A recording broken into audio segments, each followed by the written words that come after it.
Welcome to the Vantage Fit Corporate Wellness Podcast. This podcast is sponsored by Vantage Fit, the all-in-one AI-powered corporate wellness platform developed by Vantage Circle. Hello and welcome to a new episode of Vantage Fit Corporate Wellness Podcast.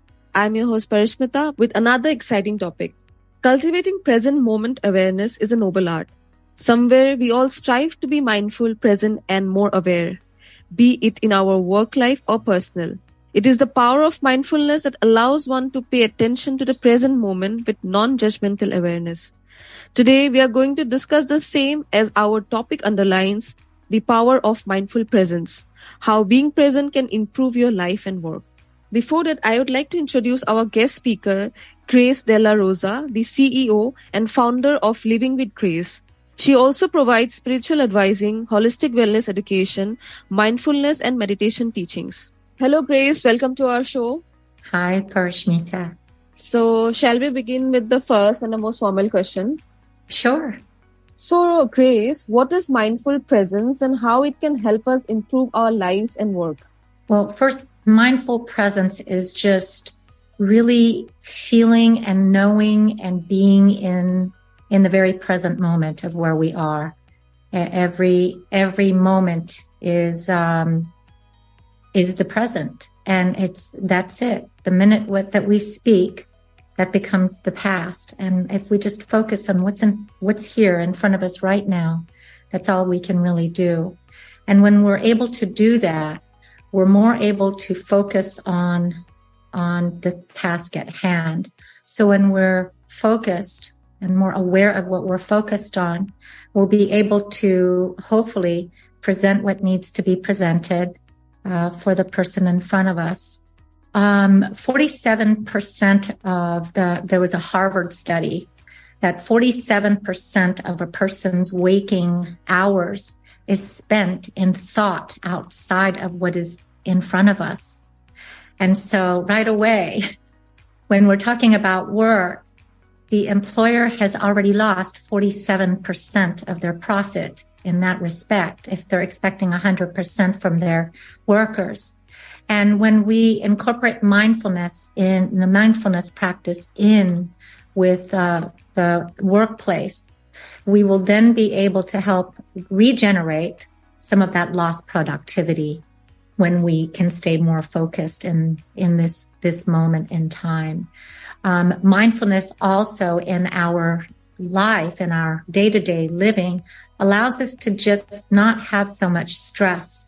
If we know that we can only do one thing at a time in any given moment, we can understand that the most important time is now, is right in this moment. There's nothing else that I have to worry about. Otherwise, all that energy is being expended outside of what's in front of us right now.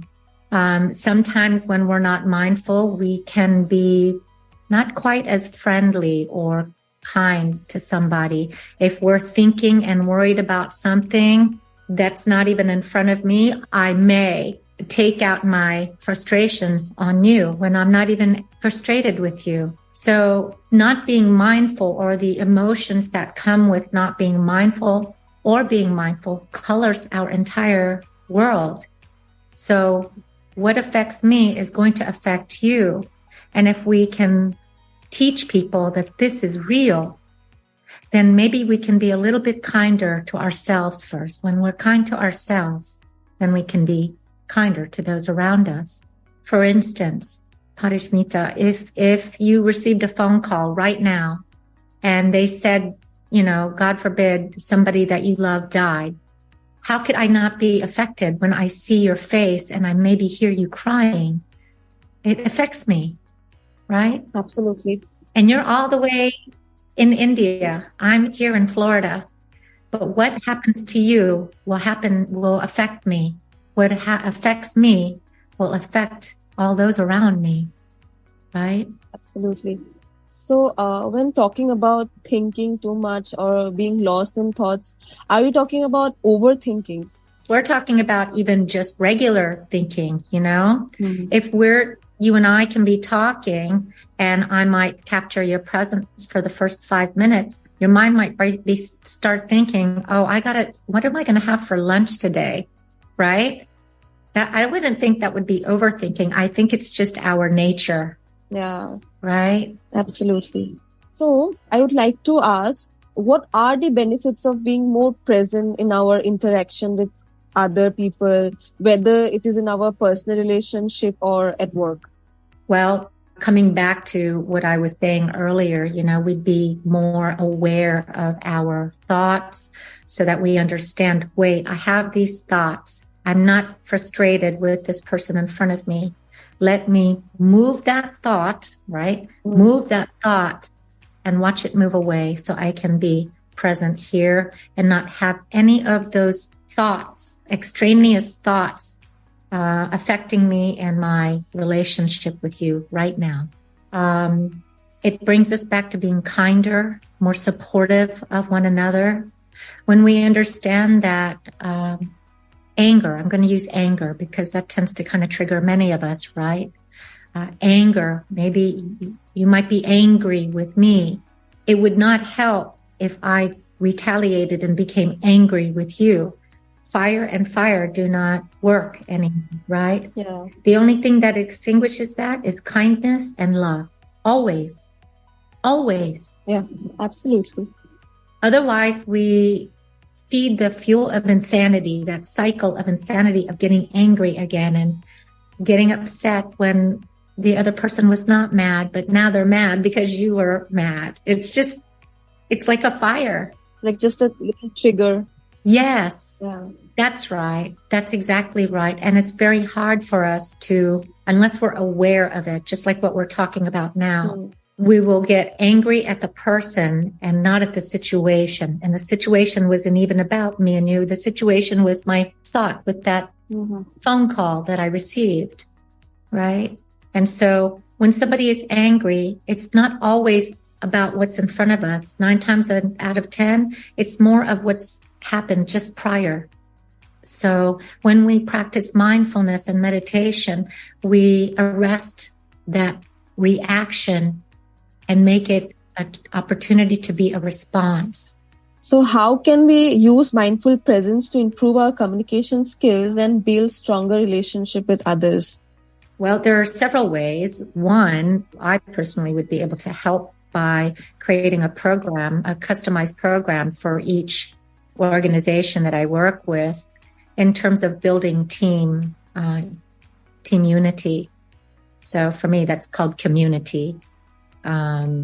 Community. And if you look at the word community, the first 4 letters, com, denotes communication. Yes. Unity, oneness, cohesiveness. And so with my program, I would be able to work with the employers and employees coming together and working on exercises, fun exercises, exciting exercises that will unite them together and allow them to focus more on the mission in unity as opposed to, thinking of it just for themselves and in that department only. If we can bring each department together, right, allowing each department to understand what the other department is needing, well, then how could there not be cohesiveness? I would work with them on understanding, using proper language. What can I do to provide for you all that you need so you can get what you need and then I can get what I need so we can all get what we need without losing something based on what we have to give, right? Without having to, give up something rather than to compromise, right? Yeah. So the other way I would do that is teaching actual guiding meditations and making each session longer and longer with more quality in it so that we can all, the more we come together as a group and meditate, the more the collective consciousness vibration rises beautifully. And when that happens, that means that each individual person in themselves is strong and empowered to do what they need to do within the collective consciousness. When, we're only as strong as the weakest link. If our weakest link is not so strong, well, we have to build that up. We have to build that up so each one of us is strong. If you look at individual bubbles, when you blow a bubble, right, you see them connecting and they get bigger and bigger. That's what we need to do as a community. Connect, be excited about each person, each individual, or each individual entity in terms of organizations, each one of them being like an instrument in a symphony, each one making its own beautiful sound. And when you bring them all together, they create this beautiful song. And it sounds like one, but it's many. That's community to me. That's beauty. That's mindfulness. It's understanding that what you want is just as important as what I want. What I want is just as important as what you want. I am no less valuable than you. You are no less valuable than me. What can I do to support, and what can you do to support so we can come together as a community, as an organization, as a family, right? Absolutely. So organizations need to prioritize the effects of generating a sense of shared connectedness with each other. Yes, agreed completely. We're on the same page with that. Yes. So Grace, how can we incorporate mindful presence into our work routines to stay focused, productive, and engaged? Breathe, and take each moment as if it was the last moment that you have before you pass.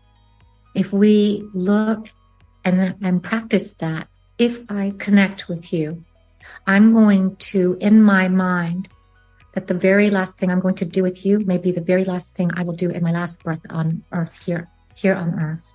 So what is it that I can do to generate goodness and kindness and productivity in this very moment?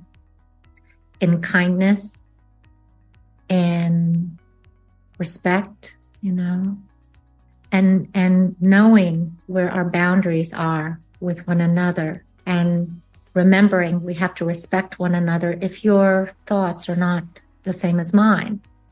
And practicing like that, for me, is one of the most mindful ways. When you breathe in, you feel the last breath of air you may be taking. I can be excited about just taking in that breath and not taking for granted that very simple pleasure of breathing in before I speak with you, right? Yes, absolutely. And knowing our time here on earth is limited. Yes. Yeah, breathing is the essence of life, so it is very much crucial. What are the common obstacles to practicing mindful presence, and how can we overcome them? Oh, that's a great one. Because most of our society is addicted to doing. It's even very hard to even feel like we have the time to take to meditate. And meditation is key. It's the simplest thing, but it's also one of the most difficult things for many who are addicted to doing. And mindful practice, the practice of meditation, the sitting. Yes, we can practice mindful meditation by doing, but in the not doing, that's the key. The sitting, being silent, the practicing of being okay within ourselves, without anything outside of us, without any music, without anybody speaking. It allows us to be able to feel. When we're so busy doing, we don't even know what we're feeling anymore. And so practice meditation. I would highly suggest 3 minutes of meditation from the beginning in the morning before your feet touch the ground, and 3 minutes of meditation an hour before you go to bed. Here's what happens. It's manyfold. When you meditate, you are actually kickstarting what's known as the process of neurogenesis. It's the regeneration of brain cells. So if we think of our brain like a record, right? An old-fashioned record with the grooves in it. Those grooves are our regular, everyday, healthy patterns that we do every day. Each day, we accumulate stress, whether we know it or not. And so if you think of the needle on that record, with the stress weighted on it, the deeper and deeper those grooves get. When you get stuck in that groove, the foxhole is supposed to be a safe space. But when it's too deep, it's too hard for you to hop out of that hole. And that hole represents wear and tear of the mind, of the brain, and stress and trauma. And when you can't hop out, that's where dementia can start setting in. That's where your cognitive issues start becoming impaired. And when we meditate and we regenerate those brain cells through neurogenesis, if you think of repaving your brain with all of that goodness and actually giving your brain and your whole body another opportunity to start fresh, literally every day. And when we do that, automatically your resting heart rate is decreased, your blood pressure is decreased, your hormones are coming back into homeostasis, which starts off this beautiful pattern of a less stress-free life, allowing you to be calmer. And calmness tends to extinguish anger and frustration. And when we start from that as the foundation, that begins the foundation of a good character and a great way to start off communicating. We communicate even before we speak. We communicate with a thought in our mind because that thought colors our presence. It's so deep, right? But it's so beautiful and foundation. Yes, absolutely. That's why I think mindful presence is all about, or mindfulness is all about being non-judgmental. Yes, because, if we think of that person that might be frustrated with us, they haven't had an opportunity. We have to have compassion for them. They haven't had an opportunity to heal yet from whatever it is was bothering them. Right? Yes, absolutely. So, talking about this, how can corporates create a culture of mindful presence in the workplace? By taking the leaders together, bringing them together, helping them understand that each one of them has a very important part that they must continue to play in the organization, coming back to, the essence of that leader and showing the leader how important it is to allow each and every single one of their teammates to feel like they're a part of it. And how do they do that? By highlighting each person's strength, not their weakness, their strength, and putting them in such a position where they are free to use that strength in any way, shape, or form, so long as what the leader is requiring of that employee to do, to get it done. I don't care how you get it done. I would love to just see, that it gets done and that you're happy with the product yourself. When the person that created it is happy, everybody becomes happy. It's like you in America here, there's a saying that says, if mama ain't happy, nobody's happy. If the mom's not happy in the family, nobody's going to be happy here. So, Grace, did I ask you this question? What are some common obstacles to practicing mindful presence, and how can we overcome them? Oh, I'm sorry. You did ask that, and I don't think I answered it directly. How can we overcome that? Oh, yeah, I think we did. Wasn't that where I already said that we just sit in silence? Yeah. Yeah. Just the practice of it, So we could slow music. A lot of people like music that kind of helps them get involved in the sitting meditation if they're not used to a formal sitting meditation. But I would slowly wean them off of that 3 minutes with music all the way down to 3 minutes with no music, slowly, weekly, Our body likes slow and steady. So here's what I would do. The first week, I would say 3 full minutes of meditation with music, sitting. The next week, I would say 2 minutes with music, 1 minute with no music. So it's still 3 minutes. The third week is 1 minute with music, 2 minutes with no music. And then the fourth and final week, your whole month, you start off with your first foundation, the first foundations of meditation and silence, 3 minutes with no music at all. And then you go on from there. And what about guided meditation and everything, body scan meditation? Yeah. So can we include all those, or corporate include all those things into their program? Oh, easily, without a doubt. And I would also recommend even considering bringing in a holistic wellness expert on that to actually maybe perhaps talk about teas that would maybe, herbal teas that would assist with the continuation of that practice, right? And using the teas to help them relieve the stress and teach them too that coffee is one of the worst things to get started on the day. You're already trying to get rid of stress, and now you're adding stress right away.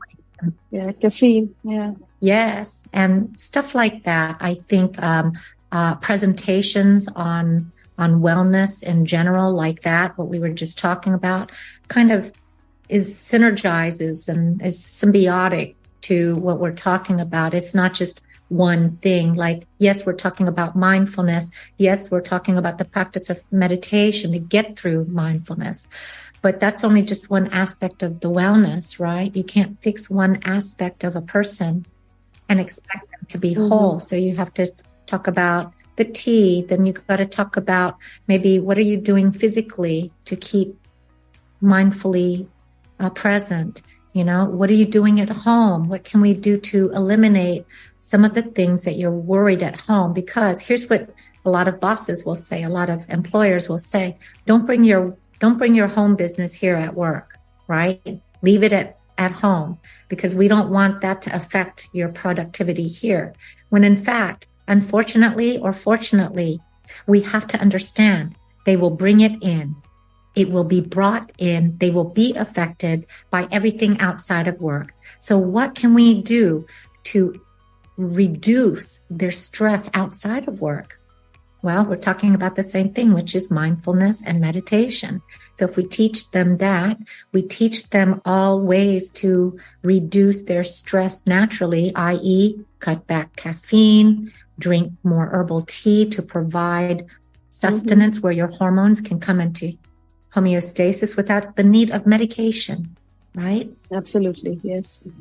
The better each person will be, the more mindful and present they will be at work, the more enthused they will be to go to work. We want to make the workplace as wonderfully exciting as possible. Make it as homey as possible. Why would we fight that? Make it just as comfortable as possible. The more comfortable your employees are, the more productive they can be, the more at ease they can be. Right. So something different, right? And bringing home to work, because work is home for many of us. So why not make it as comfortable as possible? Provide for your employees the way you would provide for your children. It's something we haven't done in a long time. I don't think we've ever done it here in America, where we bring in family values to work, right? Yeah, that connectedness, the feeling of oneness, that's what you're talking about, right? Exactly. Yes, always about that. So coming to the end of this session, with a heavy heart, obviously, Grace, do you want to suggest some valuable tips to our listeners, and also how will they reach out to you? Well, I think I've given plenty of tips already. I would like to suggest a fun homework for everybody. So many of us have our favorite gas stations to go to before we go home, right? Yeah. Right? Yeah. So here's practice for you for the next 3 weeks. I like threes. Threes are great blocks to work with. Your first 3 weeks, the first 3 times that you have to fill up your gas tank or even put anything in, I want you to go to a different gas station that you've never been to in those 3 weeks. Okay. Each time. Okay. And that will help you get out of this, right? And get more into, where do I need to go now? And practice on feeling. Where can I go now? And feel that change. What did that change feel like? Like, did that make you feel a little anxious because now you got to find something different, right? So you just recognizing that and maybe journaling about that. How did that make you feel in that moment that you knew you couldn't go to the gas station you normally go to, right? And that helps. It's kind of like Mr. Miyagi in the movie, the wash off. He did not know that was actually a move to kill. Yeah. A move to protect, a move to defend. Yeah. What was that movie? Karate Kid. Karate Kid, yes. Right? And so the gas station homework looks like this. But when you're actually doing it, it's mindfulness. It's mindfulness. Every step is making you aware of what you're feeling in that moment and getting you out of doing a routine that can get us stuck in non-mindful ways. So my website is livingwithgrace.net. livingwithgrace.net. I provide all kinds of services relating to holistic wellness, education, mindfulness and meditations. I'm also a spiritual advisor. I provide psychic mediumship, anything related to the spiritual realm. I had the experience myself of death. So I'm able to provide information if anybody is interested in what we can do to better provide for our future, which is when we leave this body behind. We don't die. I don't like the word death anymore. But death is a beautiful word when we say we're leaving who we're behind for the more uprooted, uplifted, empowered human being we become with the practice of mindfulness and meditation. So I do this by, one-on-ones, private sessions. I can do it corporate, large scale, and everything in between. So I also do, I can also provide, if I know a lot of people have pets, I provide pet readings if they're alive or have passed on and are not in this body. Energy is all we are. And there's nothing woo-woo about communicating. So I would consider myself, I guess, a communications expert as well because of all of that. It's a beautiful thing, all of it. So thank you so much for asking about. Thank you so much, Grace, for your wonderful time and your patience and generosity. Thank you so much. Yes, thank you so much. We are so glad to have you here in our show. And I feel lucky that I got this opportunity to host you. Oh, thank you so much. I appreciate it. Thank you so much. Thanks for listening to Vantage Fit Corporate Wellness Podcast. Please do subscribe to Vantage Fit Corporate Wellness Podcast on Apple Podcasts, Spotify, and our YouTube channel for new episodes.